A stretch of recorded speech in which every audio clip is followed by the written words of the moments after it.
Myself, Dr. Mamta Sharma, Associate Professor Political Science, Government College, Berod. विद्यार्थियों, जैसा कि आप सभी को विदित है कि हम बीए पार्ट सेकंड का first paper selected political system को समझ रहे हैं। इसके अंतर्गत हम अमेरिकन कॉन्स्टिट्यूशन को समझ रहे हैं। पूर्व के वीडियो में हमने अमेरिकन कॉन्स्टिट्यूशन की फीचर्स को पढ़ा। तत्पश्चात अपन separation of power and checks and balance के बारे में समझा। आज इसी के अंतर्गत हम अमेरिका में फेडरल सिस्टम ऑफ अमेरिका को समझेंगे। अमेरिकन कॉन्स्टिट्यूशन के सभी फीचर्स के अंतर्गत संघीय व्यवस्था या फेडरल सिस्टम भी उसका एक पार्ट है। संघीय शासन व्यवस्था के अंतर्गत हम सबसे पहले देखेंगे कि संघ शब्द का अंग्रेजी पर्यायवाची फेडरेशन लैटिन भाषा के शब्द फोइडस से निकला है, जिसका अर्थ है संधि या समझौता। अतः शब्द व्युत्पत्ति के दृष्टिकोण से समझौते द्वारा निर्मित राज्य को संघ राज्य कहा जा सकता है।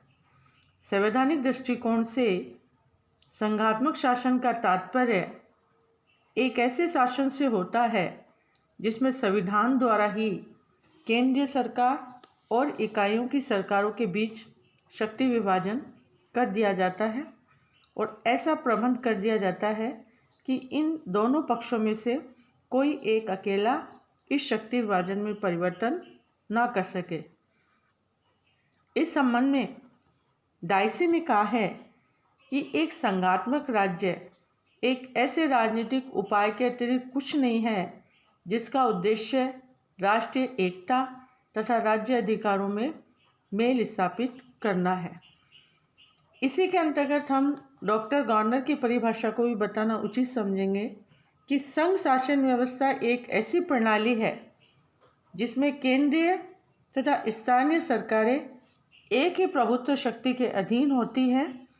ये सरकारें अपने अपने क्षेत्र में जिसे संविधान अथवा संघ का कोई कानून निश्चित करता है सर्वोच्च होती है। संघ सरकार, जैसा कि प्राय यह कह दिया जाता है कि अकेली केंद्रीय सरकार नहीं होती, बल्कि वह केंद्रीय और स्थानीय सरकारों को मिलाकर बनती है। स्थानीय सरकारें उसी प्रकार संघ का भाग है जिस प्रकार केंद्रीय सरकार, और वे केंद्र द्वारा निर्मित अथवा नियंत्रित नहीं होती। इस तरह से डॉक्टर गॉर्नर ने संघीय शासन की डेफिनेशन दी है। तत्पश्चात हम देखेंगे कि अमेरिका में संघीय व्यवस्था क्यों, why federal system in the USA. इसके अंतर्गत हम देखेंगे कि जब हमने अमेरिकन कॉन्स्टिट्यूशन की विशेषताएं पढ़ी थी, उसके अंतर्गत संघीय व्यवस्था भी संयुक्त राज्य अमेरिका की एक प्रमुख विशेषता है और विश्व में सबसे पहले संयुक्त राज्य अमेरिका के द्वारा ही इसे अपनाया गया था। पूर्व में भी बताया गया है कि फिलाडेल्फिया सम्मेलन के द्वारा जब अमेरिकी संविधान का निर्माण किया जा रहा था, उससे पूर्व अमेरिकी क्षेत्र के 13 उपनिवेश पृथक पृथक रहते हुए अपना राजनीतिक जीवन व्यतीत कर रहे थे। लंबे समय से अलग रहने के कारण उनमें अपनी पृथक सत्ता के प्रति स्वाभाविक रूप से तीव्र मोह उत्पन्न हो गया था और वे इसे छोड़ने के लिए तैयार नहीं थे। लेकिन इसके साथ ही ब्रिटिश सत्ता के विरुद्ध विद्रोह करने वाले इन 13 राज्यों को इस बात का पूरा भय था कि ब्रिटेन या यूरोप का अन्य कोई देश उन्हें पुनः पराधीन करने के लिए प्रयत्न कर सकता है। अतः भारी दबाव का सफलतापूर्वक मुकाबला करने के लिए उनका ऐसा होना आवश्यक था और उनके सामने समस्या ये थी कि विविध राज्य अपनी पृथक पृथक सत्ता बनाए रखते हुए भी एक हो जाए, और ऐसा केवल संघीय व्यवस्था को अपनाकर ही किया जा सकता है। इस तरह से तत्कालीन परिस्थितियों के अतिरिक्त अमेरिका के विशाल क्षेत्रफल और जनसंख्या को दृष्टि में रखते हुए भी कहा जा सकता है कि इतने बड़े देश में एकात्मक शासन नहीं चल सकता था। इसलिए संघीय व्यवस्था ही एक स्वाभाविक और उपयुक्त व्यवस्था थी। तत्पश्चात हम देखेंगे कि अमेरिकन व्यवस्था में संघीय तत्व क्या क्या है, मतलब federal elements in American system. अमेरिकी संविधान में कहीं पर भी, जैसा कि पूर्व में भी बताया गया है, कहीं पर भी फेडरल या फेडरेशन शब्दों का प्रयोग नहीं किया गया है, लेकिन अमेरिकी संविधान में संघीय शासन के तत्व नितांत स्पष्ट है और उन्हें हम निम्न रूपों में देख सकते हैं। Firstly, dual application of the government power, प्रभुत्व शक्ति का दोहरा प्रयोग।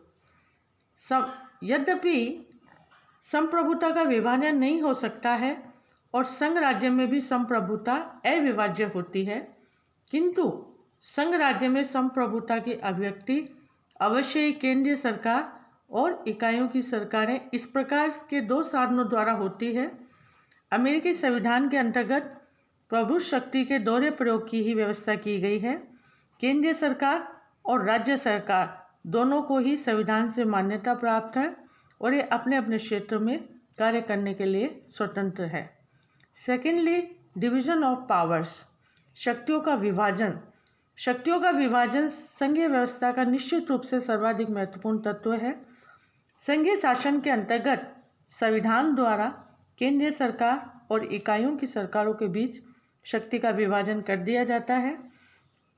अमेरिकी संविधान के अनुच्छेद 1 की 8वीं और 10वीं उपधाराओं में केंद्रीय सरकार तथा राज्यों की सरकारों में शक्तियों का बंटवारा किया गया है।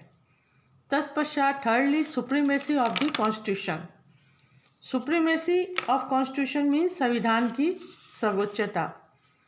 संविधान की सर्वोच्चता बताने से पहले शक्तियों के विभाजन के अंतर्गत हम कुछ शक्तियों को बताना भी उचित समझेंगे। फॉर एग्जाम्पल, संघीय शक्ति में संघीय कार्यों के लिए करारोपण, राष्ट्रीय साख पर ऋण प्राप्ति, वैदेशिक और अंतर्राष्ट्रीय व्यापार का नियमन कुछ तत्व हैं। इसी के अंतर्गत वैदेशिक संबंधों को भी हम लेते हैं।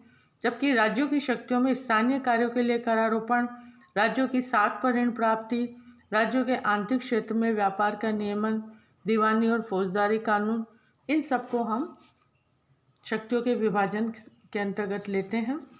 तत्पश्चात हम सुप्रीमेसी ऑफ कॉन्स्टिट्यूशन की बात करेंगे। संविधान की सर्वोच्चता। संघ शासन समझौते द्वारा स्थापित शासन होता है।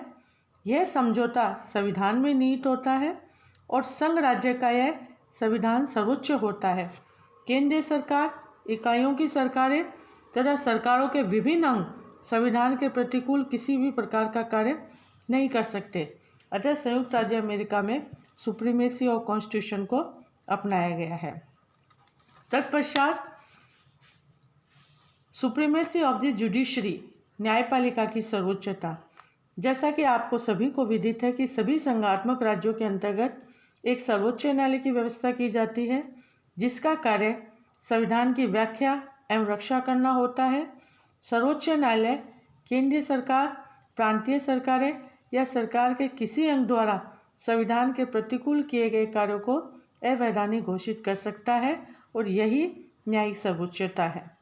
अमेरिका में न्यायिक सर्वोच्चता के सिद्धांत को भी अपनाया गया है और सर्वोच्च न्यायालय संविधान का उल्लंघन करने वाले कांग्रेस के कानूनों, राष्ट्रपति की आज्ञाओं अथवा राज्य सरकारों के कानूनों और कार्यों को अवैध घोषित कर सकता है। इसी के अंतर्गत नेक्स्ट, फिफ्थ, ड्यूअल सिटीजनशिप, दोहरी नागरिकता।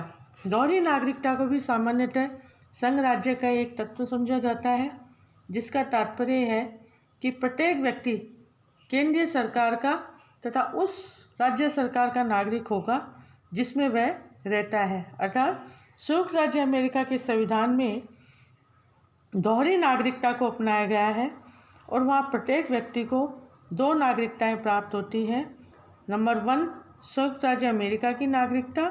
सेकेंडली, उस राज्य की नागरिकता जिसमें वह निवास करता है। फॉर एग्जाम्पल, न्यूयॉर्क राज्य में रहने वाला नागरिक न्यूयॉर्क का नागरिक और उसके साथ ही संयुक्त राज्य अमेरिका का भी नागरिक होता है। इस तरह से अमेरिकन कॉन्स्टिट्यूशन में डुअल सिटीजनशिप का कॉन्सेप्ट है।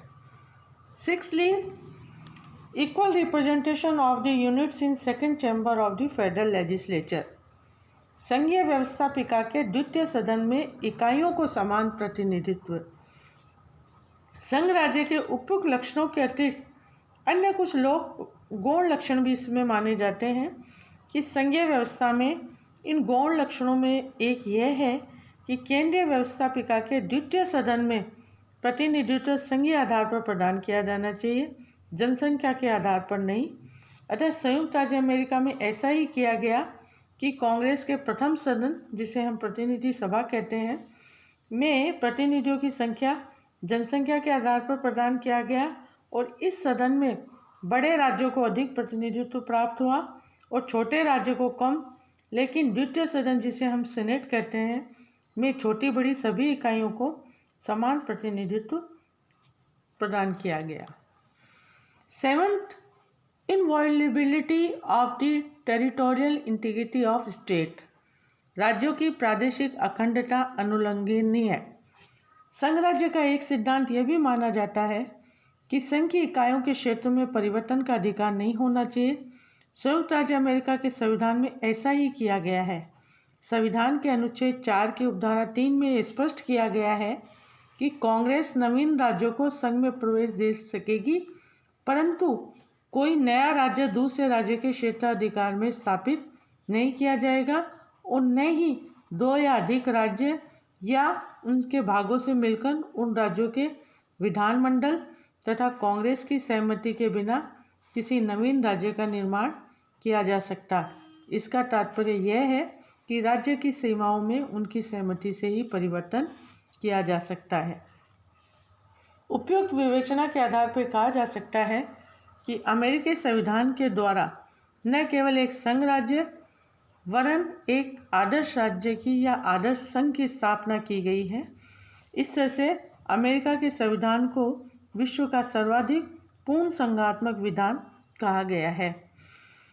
तत्पश्चात हम देखेंगे कि अमेरिकी संविधान की संक्षिप्तता का एक उदाहरण ये भी है कि यहाँ पे डॉक्ट्रिन ऑफ इम्प्लाइड पावर्स, जिसे हम निहित शक्तियों का सिद्धांत कहते हैं, इसके अंतर्गत संविधान के अंतर्गत संघीय सूची की जो सूची है वह बहुत अधिक संक्षिप्त और सामान्य है। उनमें ऐसी शक्तियों का उल्लेख नहीं किया गया जिनका प्रयोग किए बिना न तो संघ अपने उत्तरदायित्व पूरा कर सकता है और न ही संघीय व्यवस्था को बनाए रख सकता है। ऐसी स्थिति में संघीय शासन द्वारा इस धारणा को अपनाया गया कि संविधान द्वारा सौंपी गई शक्तियों और उत्तरदायित्वों को पूरा करने के लिए जिन किन्हीं शक्तियों का प्रयोग किया जाना आवश्यक हो, संघीय शासन द्वारा उन शक्तियों का प्रयोग किया जा सकता है। अतः संघीय शासन द्वारा उन शक्तियों को इस आधार पर अपने हाथ में ले सकता है कि ये शक्तियाँ संविधान में दी गई मूल शक्तियों की क्रियान्विति हेतु आवश्यक है और इस दृष्टि से संविधान में निहित है। इसी आधार पर निहित शक्तियों के सिद्धांत का उदय हुआ। निहित शक्तियों के सिद्धांत का कुछ constitutional basis of the theory कि निहित शक्तियों के सिद्धांत का कुछ संवैधानिक आधार है, जिसके अंतर्गत यह एक ऐसी परंपरा के रूप में हुआ है जिसे बाद में सर्वोच्च न्यायालय के निर्णय के अनुसार मान्यता प्रदान की गई और जो अमेरिका की संवैधानिक व्यवस्था का एक प्रमुख आधार बन गया। सिद्धांत के इस परंपरागत उदय के कारण संविधान की संकुचित रूप से व्याख्या करने वाले पक्ष के द्वारा निरंतर यह बात कही गई कि निहित शक्तियों के सिद्धांत का कोई संवैधानिक आधार नहीं है, लेकिन वास्तव में ऐसी धारणा को अपनाना उचित नहीं है। इस सिद्धांत का उदय परंपराजनित होते हुए भी इसका संवैधानिक आधार है और यह आधार अनुच्छेद 1 की उपधारा 8 में देखा जा सकता है, जिसमें कहा गया है कि उपयुक्त शक्तियों की क्रियान्विति हेतु सभी आवश्यक और उचित कानूनों का निर्माण करने की शक्ति कांग्रेस को प्राप्त होगी और निहित शक्तियों के सिद्धांत का उदय इसी आधार पर हुआ। तत्पश्चात इस सिद्धांत के उदय और इतिहास के बारे में हम थोड़ा संक्षिप्त में बताना उचित समझेंगे कि अमेरिकी संविधान निर्मात्री सभा फिलाडेल्फिया सम्मेलन के दो पक्ष थे, फेडरलिस्ट और एंटी फेडरलिस्ट, जिसे हम संघवादी और संघवाद के विरोधी दो पक्ष मानते हैं। संघवादी संविधान की उदार व्याख्या करते हुए केंद्रीय सरकार को अधिक शक्तियां सौंपने के पक्ष में थे और संघवाद के विरोधी संविधान का अक्षरशः पालन करते हुए केंद्रीय सरकार का कार्यक्षेत्र सीमित करने के पक्ष में थे। इसी के अंतर्गत निहित शक्तियों के सिद्धांत को स्पष्ट रूप से समझने के लिए निहित शक्तियों के कुछ उदाहरणों का अध्ययन भी इसके अंतर्गत किया गया, जिसमें कुछ एस्पेक्ट्स निम्न प्रकार से हैं। फर्स्टली कि संविधान ने कांग्रेस को विदेशों के साथ व परस्पर राज्यों में व्यापार प्रबंध करने की शक्ति दी है। व्यापार के प्रबंध हेतु बैंकिंग प्रणाली, यातायात, संचार के साधनों पर नियंत्रण आवश्यक होता है। इसी तरह संविधान ने कांग्रेस की सेना तथा जल सेना की स्थापना की भी शक्ति प्रदान की गई थी। इसके अंतर्गत सैनिक तथा सेना अकादमियों की स्थापना की शक्ति निहित मान ली गई है। तत्पश्चात हम देखेंगे रेस्ट्रिक्शन ऑन इम्प्लाइड पावर्स। निहित शक्तियों पर कुछ प्रतिबंध भी लगाए गए थे। निहित शक्तियों के संबंध में केंद्रीय सरकार की शक्ति में पर्याप्त वृद्धि की थी, लेकिन यह नहीं समझा जाना चाहिए था कि कांग्रेस या केंद्रीय सरकार इस सिद्धांत के आधार पर मनमानी शक्तियों का प्रयोग कर सकती थी। इस सिद्धांत के आधार पर केंद्रीय सरकार केवल उन्हीं शक्तियों का प्रयोग कर सकती थी जो संविधान द्वारा केंद्रीय शासन को प्रदत्त शक्तियों के संबंध और उन पर आधारित है। इसके अतिरिक्त अन्य किन्हीं शक्तियों का प्रयोग उनके द्वारा नहीं किया जाता।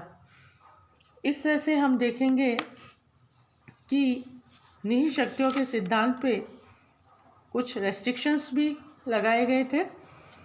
तत्पश्चात हम देखेंगे फेडरल सेंट्रलिज्म या जिसे फेडरल सेंट्रलाइजेशन, संघीय केंद्रीकरण। संघीय केंद्रीकरण की हम बात करते हैं कि अमेरिकी संघ का निर्माण करते समय अमेरिकी संघ की इकाइयों को अपने राज्यों की सत्ता के प्रति बहुत अधिक मोह था। इस कारण उनके द्वारा एक ऐसे संघ का निर्माण किया गया जिसमें केंद्रीय सरकार को सीमित शक्तियां ही प्रदान की गई थी और इस बात का पूरा ध्यान रखा गया था कि केंद्र अधिक शक्तिशाली होकर राज्यों पर अपना पूर्ण नियंत्रण स्थापित न कर ले। लेकिन अनेक बार संविधानों का विकास संविधान निर्माताओं द्वारा सोची गई दिशा में नहीं होता। अमेरिकी संविधान के अंतर्गत भी संघीय व्यवस्था के संबंध में ऐसा ही हुआ। संविधान को कार्य रूप प्रदान करने के थोड़े समय बाद से ही संयुक्त राज्य अमेरिका की आंतरिक स्थिति और विदेशों के साथ उनके संबंधों की स्थिति में इस प्रकार परिवर्तन हुआ कि केंद्र की स्थिति अधिकाधिक प्रभावशाली होती गई और इकाइयों का महत्व कम होता गया। अतः डिमॉक के शब्दों में कि केंद्रीकरण का तात्पर्य शिखर पर सत्ता केंद्रित होने की प्रवृत्ति के साथ निम्न सत्ता से उच्च सत्ता को शक्ति का हस्तांतरण है। इस आधार पर संघीय केंद्रीकरण के लिए स्वाभाविक रूप से प्रश्न उपस्थित होता है कि संघीय केंद्रीकरण की इस प्रवृत्ति के कारण क्या है और संघीय केंद्रीकरण के लिए उत्तरदायी तत्वों को कौन कौन से ऐसे तत्व हैं जो कि इसके लिए रिस्पॉन्सिबल है। इसके अंतर्गत हम निम्न तत्वों को शामिल करते हैं।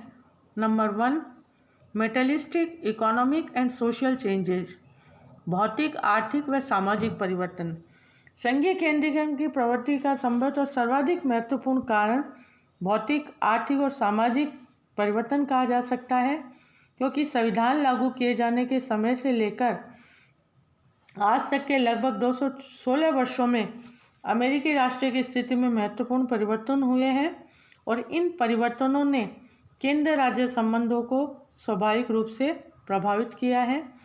1789 में अमेरिका, जो कि एक छोटा अंतर्राष्ट्रीय राजनीति के प्रति उदासीन और सीधी सादी कृषि प्रधान अर्थव्यवस्था वाला देश था या राज्य था, उसने विकसित होकर अत्यधिक औद्योगिकरण और आज संभवतः विश्व में सबसे अधिक शक्तिशाली राज्य का रूप ग्रहण कर लिया है। अमेरिकी क्षेत्र के विस्तार, जनसंख्या की वृद्धि और आर्थिक और सामाजिक संगठन की बढ़ती हुई जटिलता आदि तत्वों ने राष्ट्रीय सरकार के पक्ष में शक्ति संतुलन स्थापित कर लिया। इस तरह से यातायात और संचार के साधनों और व्यापार के व्यापक विकास ने भी यांत्रिक प्रगति की, जो कि सत्ता के केंद्रीकरण के लिए आवश्यक है। सेकेंडली, सिविल वार 1861 से 1865 तक अमेरिका में जो गृह युद्ध चला, उसने राष्ट्र राज्य संबंधों का निर्णय राष्ट्रीय सरकार के पक्ष में किया। गृह युद्ध को अमेरिका के संवैधानिक इतिहास में इस दृष्टि से सर्वाधिक महत्वपूर्ण घटना कहा जा सकता है कि इसने सदैव के लिए यह बात स्पष्ट कर दी कि अमेरिकी संघ की कोई इकाई अमेरिका से अलग नहीं हो सकती। इसने राज्य की स्वायत्तता और राज्य के प्रति भक्ति का निर्बल करते हुए राष्ट्रीय दृष्टिकोण का प्रतिपादन किया। Thirdly, doctrine of implied power and other judicial decisions, निहित शक्तियों का सिद्धांत और न्यायिक निर्णय।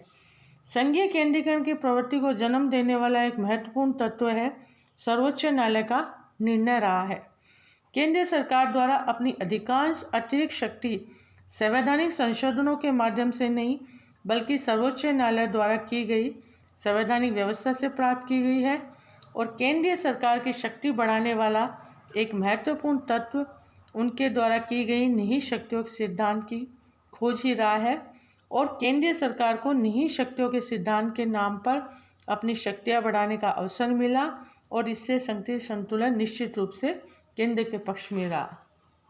फोर्थली, ग्रांट्स इन एड, वर्तमान समय में अमेरिकी संघ के राज्यों की स्वायत्तता पर यदि प्रत्यक्ष रूप से किसी तत्व के द्वारा आघात किया गया है तो वो है केंद्र द्वारा राज्यों को दिए जाने वाले सशस्त्र अनुदान सहायता अनुदान की।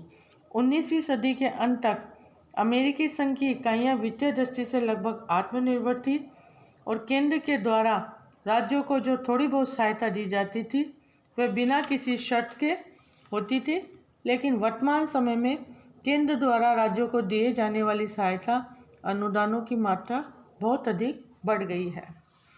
फिफ्थली, इंटरनेशनल पोजीशन, अंतर्राष्ट्रीय स्थिति। प्रथम विश्व युद्ध से पूर्व तक अमेरिका यूरोपियन राजनीति के प्रति लगभग पूर्णतः उदासीन था, लेकिन महायुद्ध के समय से ही स्थिति में परिवर्तन होने लगा और द्वितीय विश्व युद्ध ने अंतर्राष्ट्रीय राजनीति में अमेरिका को प्रथम श्रेणी राष्ट्र के रूप में प्रतिष्ठित किया। Sixthly, change outlook of the peoples toward centre, केंद्र के प्रति जनता का परिवर्तित दृष्टिकोण। अमेरिकी संविधान का निर्माण होने के समय ही अमेरिकी जनता में राज्यों की सत्ता के प्रति बहुत अधिक सम्मान था, लेकिन संविधान को कार्य रूप प्रदान करने के बाद जब जब अमेरिकी राष्ट्र के जीवन में संकट के अवसर आए, उस समय केंद्र द्वारा ही इन संकटों का सफलतापूर्वक सामना किया गया। 1930 के आर्थिक संकट के समय बेरोजगारी आदि की समस्याओं को राज्यों के द्वारा हल नहीं किया जा सका, अतः राष्ट्रपति रूजवेल्ट ने न्यू डील इकोनॉमिक पॉलिसी अपनाकर इसे हल किया। इस प्रकार हम देखते हैं कि संयुक्त राज्य अमेरिका में संघ में केंद्रीय सरकार की शक्तियों में निरंतर वृद्धि होती रही। तत्पश्चात हम देखेंगे कि assessment of the federal system. संयुक्त राज्य अमेरिका में संघीय केंद्रीकरण की इस प्रवृत्ति को देखकर अनेक पक्षों द्वारा यह विचार व्यक्त किया गया कि अमेरिका में संघात्मक व्यवस्था संकट में पड़ गई है। लेकिन संघीय केंद्रीकरण की इस प्रवृत्ति को देखते हुए लियोनार्ड ने भविष्य के संबंध में कहा है कि आगामी चौथाई शताब्दी में राज्य खाली खोखले बन जाएंगे जो मुख्यतः संघीय विभागों के ग्रामीण जिलों के रूप में कार्य करेंगे और अपना भरण पोषण करने के लिए संघीय कोष पर निर्भर रहेंगे। इसी तरह से रोसे रेमंड का भी विचार था कि संघीय व्यवस्था समाप्त हो चुकी है। उन्होंने कहा है कि वास्तविक रूप में हमारी संघीय व्यवस्था अब अस्तित्व में नहीं है, उसे पुनः अस्तित्व में लाने की कोई संभावना नहीं है। लेकिन लियोनार्ड या रोसे रेमंड जैसे लेखकों द्वारा किया गया अमेरिकी राजनीतिक व्यवस्था का यह मूल्यांकन सही नहीं है और राज्य अमेरिकी राजनीतिक व्यवस्था का महत्वपूर्ण अंग है और वह इस रूप में बने रहेगा।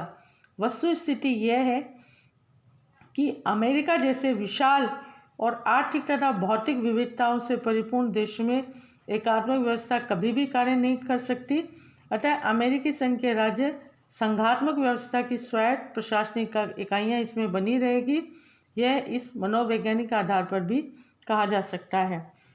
संघात्मक में हम कहेंगे कि संघात्मक व्यवस्था में केंद्र और राज्यों के पारस्परिक संबंधों का रूप परिवर्तित होता रहता है और वस्तुस्थिति ये है कि अमेरिकी संघ उस स्थिति से गुजर चुका है जिसमें केंद्र और इकाइयों को एक दूसरे का प्रतिद्वंदी समझा जाता है। अब अमेरिकी संघ ने कोऑपरेटिव फेडरलिज्म की स्थिति में प्रवेश किया है जिसमें केंद्रीय सरकार और इकाइयों की सरकारों ने अपनी साझी वित्तीय साधनों के बल पर अनेक योजनाओं को अपनाया है। इस तरह से हम देखेंगे कि अमेरिकी राजनीति में संघीय व्यवस्था पूर्णतः सुरक्षित है और राज्यों की स्वायत्तता या संघात्मक व्यवस्था के लिए किसी प्रकार का कोई भय नहीं है। आज के वीडियो में हम इतना ही समझेंगे। नेक्स्ट वीडियो में हम नेक्स्ट टॉपिक को लेंगे। धन्यवाद।